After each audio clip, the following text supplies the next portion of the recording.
The flipped classroom has affected their learning by making the lessons more applied.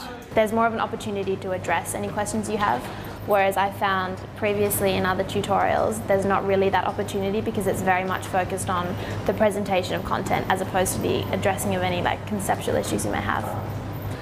They're taking the ideas that I've given them ahead of the classroom and putting them to use in the classroom.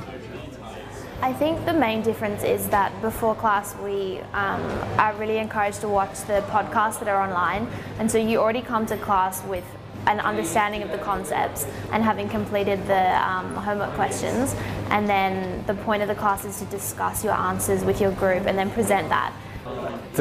I find this much better. Just in the physical layout, I used to have to climb over benches to get to each team and to give them feedback. I would have to send the students out of the classroom to work in the lobbies of the lecture theaters. So physically there's a huge difference.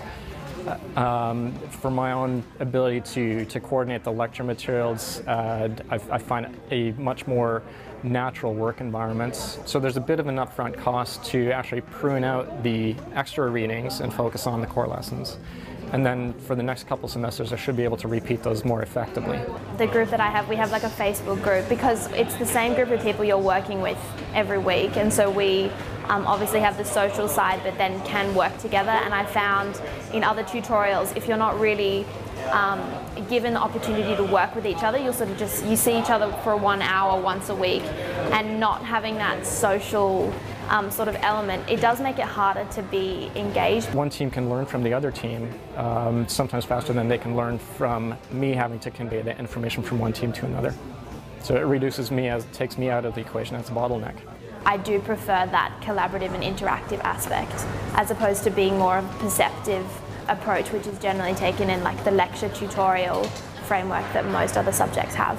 It helps you focus on what you want the students to learn, and it lets you throw out 90% of your slides. I would like the flipped classroom in other areas, yes.